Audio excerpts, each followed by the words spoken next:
Hey everyone, it's Brett Hornby here. Welcome back to my YouTube channel. And with the more increasingly rumors about that there is going to be an all-Canadian division for the 2020-21 season, especially with temporarily realigned divisions to work around the travel restrictions with COVID-19, as well as the international border between Canada and the US being closed to non-essential travel. That gets me even more excited that it's going to be an all-Canadian division, and as a Calgary Flames fan, it's going to be fun and intense and exciting at the same time to play nothing but Canadian teams all season, regardless how many games there is going to be. I mean, if it's a 48 to 60 game season with 6 other opponents, you're going to be seeing them at least 8-10 times. Oh yeah, that would be very, very exciting, and as well, being that they're going to do the divisional format, you're going to be guaranteed 2 all-Canadian matchups in the first round and then in the second round, and maybe possibly at least guarantee a Canadian team going to the conference championship once you get into the Stanley Cup playoffs. So what I'm going to do in this video as a Calgary Flames fan, and if you're a fan of any other team in Canada, I'm going to rank my anticipation level of each of the opponents, obviously from 6 to 1, based on how I feel right now, where the teams are at, and any potential storylines. And also what also gets me excited about this potential all-Canadian division that sounds like it's more becoming a reality, as that's what the early discussions are for the 2020-21 season. It's going to remind me of the old Smythe Division days in the 1980s, where we saw a lot of the Vancouver Canucks, Edmonton Oilers, and even the Winnipeg Jets. But it'd also be nice to see a lot more of the Toronto Maple Leafs, Montreal Canadiens, and the Ottawa Senators, and I'm thinking a lot of Canadian teams are going to be a lot more competitive this upcoming season. Who knows, could this finally be the year in 2021 that the Stanley Cup drought could be ended? As you know, the Montreal Canadiens in 1993 was the last Canadian-based team to win the Stanley Cup. And in 94, the Canucks lost in 7 to the New York Rangers. Then in 2004, sadly, my Calgary Flames lost in 7 games to the Tampa Bay Lightning. And then I didn't feel too sad in 2006, to be honest, when the Edmonton Oilers lost to the Carolina Hurricanes in 7 games. And then 2007, I didn't think the Ottawa Senators had a chance against the Anaheim Ducks, as they lost in 5. And then in 2011, I also didn't feel too sad as a Flames fan that the Vancouver Canucks lost in 7 to the Boston Bruins. But since then, as if I remember, if I recall, yep, that is the last time that Canadian-based teams have played in the Stanley Cup Finals. And I guess the last closest team was the Ottawa Senators in 2017, where they lost in double overtime to the Pittsburgh Penguins, who ultimately defended their Stanley Cup in Game 7 in the Eastern Conference Final. But could this be the year? But with all the Canadian teams, battling each other all season, what is it going to be like during playoff time? So, as a Calgary Flames fan, here is my ranking. So there we are, starting at number 6.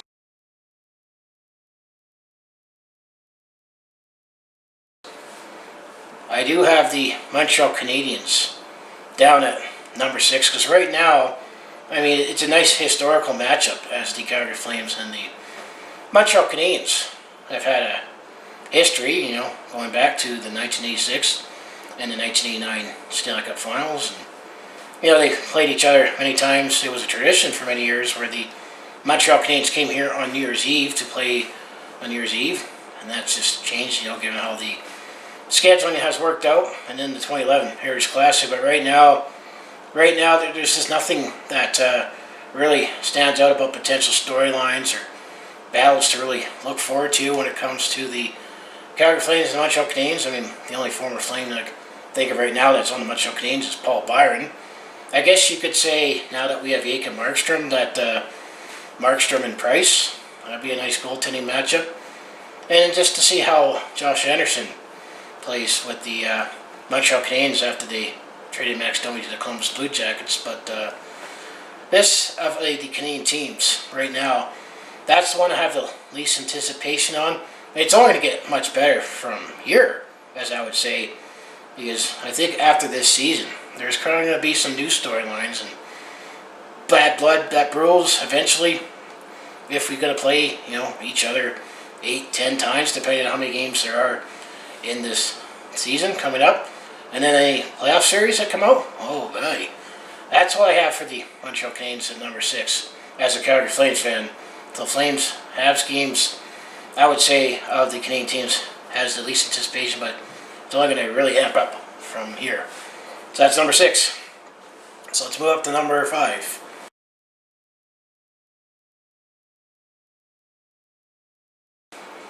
Well, number 5, until as long as we have Matt and Ottawa has Brady, that is always going to be the storyline, the battle of the Canucks.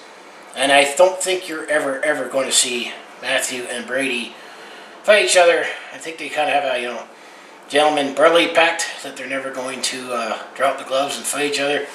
I think both parents said they'd cry and wouldn't be too happy if they fought each other.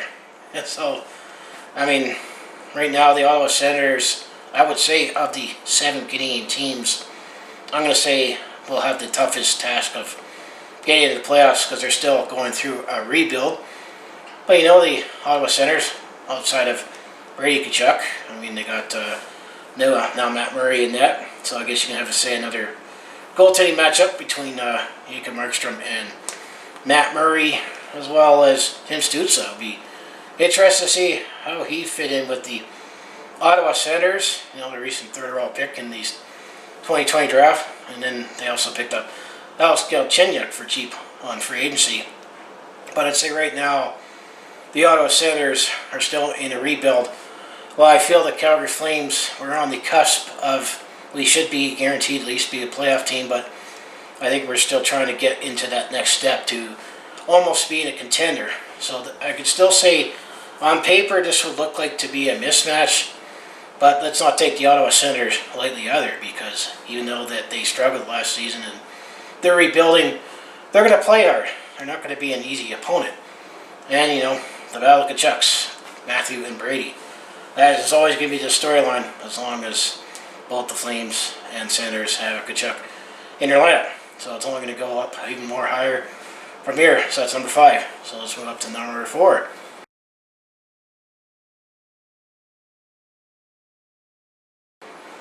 Well, number 4, I do put in the Toronto Maple Leafs. And you can say the Toronto Maple Leafs matchup will be a little more juicier because from free agent frenzy this past year, longtime defenseman T.J. Brodie is now with the Toronto Maple Leafs. It's going to look very funny to see T.J. Brodie wearing blue instead of red, but that would be the obvious storyline with T.J. Brodie now being with the Toronto Maple Leafs. As well, it's Toronto Center Universe, as I always have to say, and there'll be even more spotlight with the Calgary Flames and the Toronto Maple Leafs. But, it's always exciting to see Austin Matthews and Mitch Marner and William Nylander, as well as John Tavares. It'd be interesting to see getting their hands full with our defense, as well as, Sean Monahan and Johnny Gaudreau duking it out. And it's another goaltending matchup that we have Jacob Markstrom and Frederik Andersen. But the big storyline in this matchup is obviously going to be T.J. Brodie making his return against the Calgary Flames. It will be strange seeing him, longtime Calgary Flame, now playing for the Toronto Maple Leafs. And then that's where it should be a surprise that when I'm ranking anticipation of Canadian matchup as a Calgary Flames fan, that I got the East teams where they are, because you could see the West teams next, because there is a huge divide, just not only just geographically, but traditional divisional opponents. So what would I have in the top 3 now that I have Montreal 6, Ottawa 5, and Toronto number 4? So do I have at number 3, 2 and 1 when it comes to a Canadian division opponent with the Calgary Flames. So here's number 3.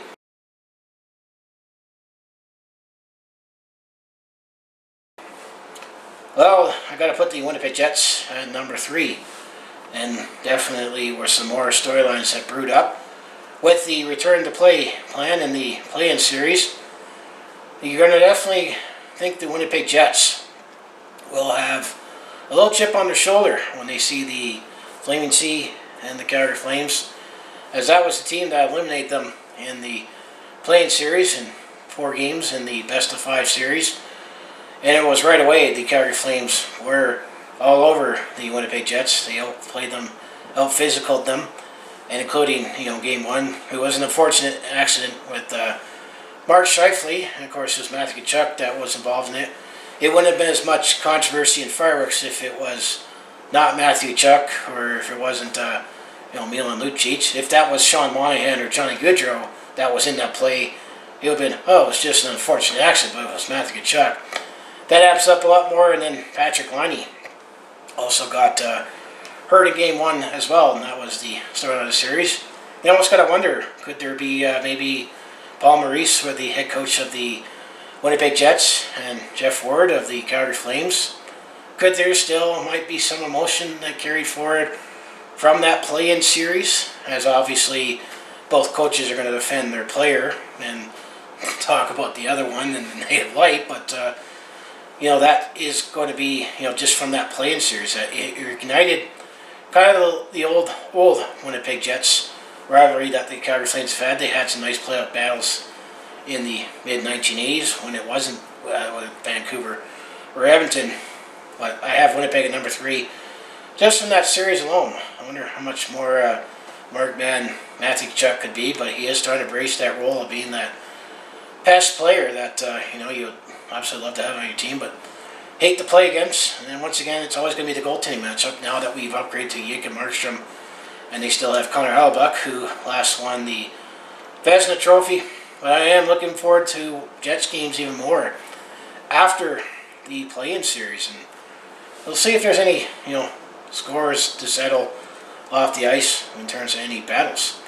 So that's what I have at number 3. So number 2 and number 1, wouldn't surprise you, I have Vancouver and Edmonton. So who do I have at 2 and who do I have at number 1? Or the most anticipated matchup with the Canadian division, if this indeed is going to be the case as the Calgary Flames. So here is number 2.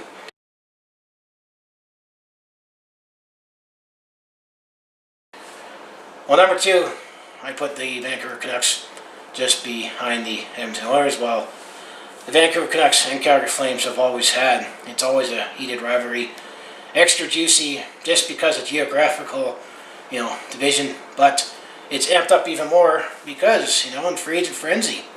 It seems like, in 2019, Calgary signed a lot of former Edmonton Oilers. Well, now, 2020, we signed a lot of former Vancouver Canucks. And I felt we upgraded, definitely in that, by signing Jacob Markstrom. Now Jacob Markstrom is now with the Calgary Flames, so you'll see that goaltending matchup, with Thatcher Demko or even potentially Braden Holtby, who signed with the Vancouver Canucks after he left the Washington Capitals. And Braden Holtby is from Alberta, or actually he's from the Saskatchewan side of Lloydminster, but he's playing closer to home. And as well as Chris Tanev, who I would say is filling the void probably more for Travis Hamonic, and as of this recording, he still has not signed anywhere else in the NHL. And I think part of the reason why it's taken so long, not just because many teams are in the cap crunch, but he is a little more selective where he wants to play instead of anywhere in the NHL. But the Chris Tanev and the Jacob Markstrom signings were the big headlines that the Calgary Flames signed, who used to play with the Vancouver Canucks, but also throwing in Louis Domingue, who I hear he makes a nice apple pie as well, but as a third-string goalie, and as well as Josh Leivo. So a lot of the former Canucks are now with the Calgary Flames, and there's been a lot of jokes about, this should be the Calgary Flames alternate jersey, and it's a red version of the Vancouver Canucks jersey, but it just kind of worked out that way. I mean, the best goalie in the market happened to play for the Vancouver Canucks, and then you had to factor in the salary cap constraints and the expansion draft. And then, enough with just the former players, but they're still an exciting young team that I like Vancouver. If I take my Calgary Flames stuff off and just look at the hockey stance, with the Elias Pettersson, Quinn Hughes, and then got Brock Besser, I like him, and also Bo Horvat. They still have a fairly young team, and with Thatcher Demko and that, and then Travis Green, who there was actually speculation that Calgary might have knocked on his door a few times that we were looking for a head coach, but Calgary is still a fairly young team with Sean Monahan, Johnny Gaudreau, and Matthew Tkachuk as well, and just the natural rivalry with the geographics that I think Flames Canucks games are going to be just as intense. And you know, of course, they also got amped up a little more when we played them in 2004 and then played them again in 2015. And it's always an emotional playoff series when it's Calgary Vancouver. But playing them a lot more times this year, we're never get sick of them. So that's number 2. So number 1.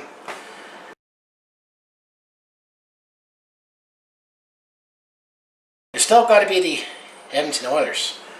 Oh yes, Flames and Oilers. There are still a lot of former Flames on the Edmonton Oilers.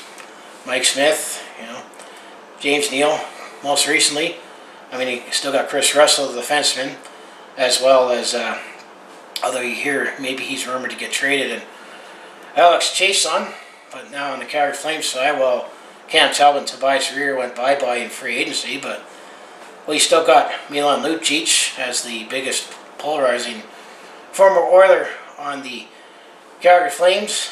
But, you know, this global pandemic robbed the Calgary Flames and Edmonton Oilers of that final game in the regular season and potentially a Battle of Alberta playoff series that it will be at least 30 years now, because 1991 was the last time that the Calgary Flames and Edmonton Oilers played each other in a playoff series, and I mean, since then, I mean, either Edmonton was relevant and Calgary wasn't, or Calgary was relevant and Edmonton wasn't, and then the big part of the 2010s, both teams weren't relevant, so the Battle of Alberta died off, but it got reignited big time this last season.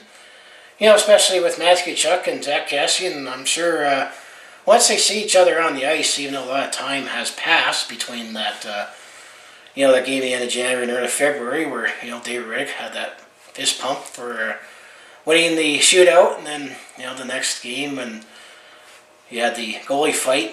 I'm going to say this time, if Mike Smith wants to fight Jacob Markstrom at center ice, Jacob Markstrom will have the height advantage on Mike Smith this year if that actually happened. And then I would say Zach Kassian and Matthew Tkachuk. I mean, Matthew Tkachuk is not going to, you know, say hello to Drew Doughty on the ice, because we're not going to be playing right now, at least at the early part. We're not going to be playing the Los Angeles Kings unless he gets traded to a Canadian team, and I don't think that's likely. But that ongoing battle, you know, it's just the Battle of Alberta. It's back, and there's going to be some scores to be settled. I mean, they did play each other in that preseason game. They returned the play plan once, you know, it was all decided, but that was a preseason game, and it was very mellow, just because both teams only had that one game. It was a tune-up, and they haven't played in a while, and you know, both teams are being cautious, knowing that they were getting ready to go on their play-in series. But we're going to see a lot of fireworks, I'm going to say, even more with the Calgary Flames and the Edmonton Oilers. And of course, I still appreciate, even though he does say my biggest rival in Connor McDavid and Leon Draisaitl, I mean, they're definitely a treat to watch and have a generational talent, but it's kind of like the same old good old days. It's hard to fully like Wayne Gretzky as well, because he had his heyday with the biggest rival team as well. But that's where I have, you know, my Canadian team matchups that I'm anticipating as a Calgary Flames fan. That obviously the Western teams will still have more anticipation, but I think we're going to have a little more, you know, anticipation with some Eastern teams. You know, something could happen that could spark, you know, looking forward to the next game for this reason. And you know, with the playoffs, you might have you know, some untraditional matchups as well. I mean, of course, I'm hoping if we get into playoffs, I want that Calgary Alberta Edmonton series for the Battle of Alberta.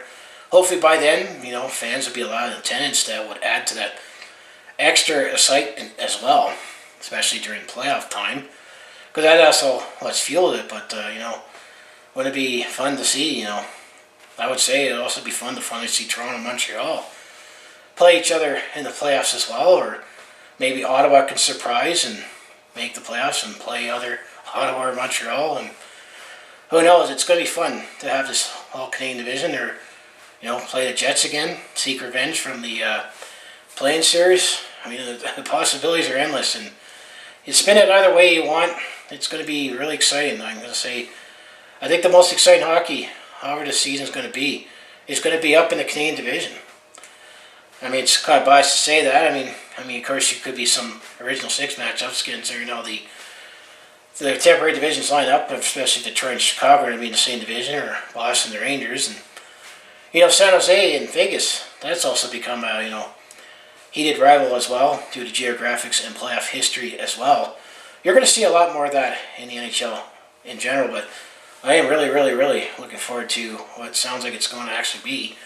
Of course, making follow-up videos and update videos that this all-Canadian division sound like it's going to be a reality. And that's where I ranked it. As a Calgary Flames fan, my anticipation of the opponents, I got to ask you hockey fans, you people out there, who's your team and what's your anticipation of ranking opponents just on Canadian teams alone if we are going to have a Canadian division and only play Canadian teams all season? You might potentially see each other 8-10 times in the regular season and potentially 7 more times drawing whoever in the first round or second round of the Stanley Cup playoffs. Oh, I'm just getting goosebumps thinking about it. So, as I say, if you want to follow along with this Calgary sports fans journey, home of the Flames, Hitmen, Roughnecks, and Stampeders, just make sure you subscribe. I mostly do talk Calgary sports on my YouTube channel. I also do have some personal vlogs, attempt to comedy, and I also do have share my experience with them on the road as a sporting event. So if that all sounds like it'd be interesting to watch, to follow along with this Calgary sports fans journey, you know what you do, just make sure you subscribe. I also have my other social media links down in the description below for other ways you can follow me. So as I say, go Flames go, and let's bring on this all-Canadian division. Even if it's just for one season, man, it's going to be fun. And it was done before, if you go back in the World Hockey Association days, that there was an all-Canadian division. And I mean, I wasn't around for the Calgary Cowboys, but the Calgary Cowboys and the Quebec Nordiques, they had an interesting first-round matchup back in the 1976 WHA playoffs, as I meant to say. There could be some rivalries brewed again in some unlikely sources. Maybe Vancouver and Ottawa, I'm just throwing it out there, they might be sick of each other on something, and something outrageous could happen that could spark a new rivalry for down the road. But as I say, everyone thinks Canadians are nice and polite. Wait till you see Canadian teams play each other on the ice. You might have a differing opinion, as we all are out of our sports and our own team, and we're just such a big, wide country that it is hard to pin who is Canada's team just because of the heated rivalries. So as I say, I'll see you in the next video.